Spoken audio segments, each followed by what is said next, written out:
Kalau menyebarkan pertama kali tidak. Karena yang menyebarkan pertama kali adalah kalau beliau itu ngomong menyebarkan. Menyebarkan dalam pengertian pertama kali menyebarkan Islam di Indonesia tertolak. Karena sejarah tidak mengatakan seperti itu. Kalau mereka dari sejak pertama kali datang ke sini, kemudian karena mereka pinter, kemudian ngajarin agama, bisa. Kebetulan baik orangnya, alhamdulillah. Alhamdulillah. Tapi ada ajaran-ajaran, doktrin-doktrin, lihat di YouTube, bagaimana dari keluarga Ba'alwi ini ada yang mengatakan kalau tidak menjadi muhibbinnya Ba'alwi tidak akan dapat syafaat Nabi. Iya betul, saya juga diancam gitu ya. Iya.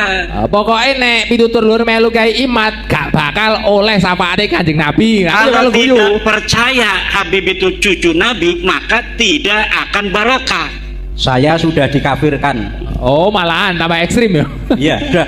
Saya Sementara kalau kita bicara nasab, ya nasab itu tadi berita itu mahtamala sidqa wal kadhiba, dia bisa benar bisa salah, dan saya dapat membuktikan Pak Rukyanto bahwa nasab mereka itu salah, nasab mereka tertolak, dia bukan cucunya Nabi. Kalau mereka itu ulama, kita wajib hormati, bukan karena dia turun Nabi, karena ulama, karena memberikan manfaat untuk masyarakat sekitar, ngajarin ngaji, ngajarin kitab. Tapi saya belum lihat ada Habib yang ngajarin kitab, baca Fathul Mu'in misalnya. Ada juga selawatan, ceramah, termasuk Abah Lutfi. Belum pernah saya melihat beliau baca kitab kuning. Yang ada adalah ceramah. Maka kalau ketika ada yang nanya sama saya, Abah Lutfi itu ulama bukan? Bukan. Maka kalau ketika ada yang nanya sama saya, Abah Lutfi itu ulama bukan? Bukan. Tapi dia penceramah. Kenapa? Karena ulama harus bisa baca kitab kuning. Syarat ulama itu mampu membaca kitab kuning sebagai satu syarat utama orang memahami agama. Bagaimana orang tidak bisa baca kitab kuning mampu memahami agama dengan benar? Paling dia dapat mendengar dan dapat membaca dari terjemah.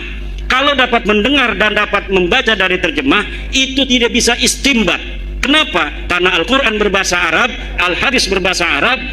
Cara memahami Al-Quran dan Hadis itu hanya bisa dipahami oleh dia yang baca kitab kuning. Santri Lirboyo, santri Peloso, santri Sidogiri, santri-santri pondok pesantren salaf. Yang bisa memahami agama dengan benar hanya ulama. Siapa ulama? Syarat pertama harus baca Fathul Qorib, Ihya Ulumuddin, Sahih Bukhari. Ada kan Ba'alwi itu kalau bulan Rajab atau bulan apa itu mengadakan khataman Bukhari. Khataman doang, tidak baca kitabnya. Khatamannya iya, tapi tidak baca kitab Bukharinya. Nah itu yang kita sekarang sedang melawan doktrin-doktrin itu. Melawan itu bukan marah. Kalau marah itu nggak ada arah. Kalau melawan itu artinya hal-hal yang buruk, ayo kita lawan agar mereka tidak buruk, mereka juga bisa bertaubat. Ayo kita sama-sama bangsa Indonesia seuyunan, semuanya pun bisa menjadi mulia. Siapa saja bisa menjadi ulama, siapa saja bisa menjadi wali, siapa saja bisa masuk surga. Tidak mesti dia harus jadi muhibbinnya Ba'alwi, dia harus bisa masuk surga baru. Tapi siapapun yang bertakwa kepada Allah, dia yang bisa untuk merasakan nikmatnya surga. Akhirnya kita sudah bersama-sama menyaksikan dari awal sampai akhir, yaitu tanggapan dari Kiai Imanuddin yang mana beliau menyatakan bahwasanya Habib Lutfi bin Yahya bukanlah ulama. Kenapa? Karena beliau tidak pernah melihat Habib Lutfi ini mengajarkan sebuah kitab kuning dan sebagainya. Jadi bagaimana tanggapan para netizen terhadap pernyataan yang disampaikan oleh Kiai Imanuddin yang menyatakan bahwasanya Habib Lutfi bin Yahya bukanlah ulama. Jadi bagaimana tanggapannya, silakan tulis di kolom komentar dengan kata-kata yang baik, yang bijak, yang sopan dan juga santun. Ya mungkin cukup sekian video pada kali ini.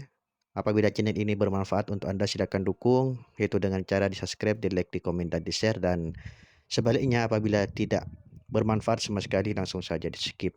Mungkin cukup sekian. Wassalamualaikum warahmatullahi wabarakatuh.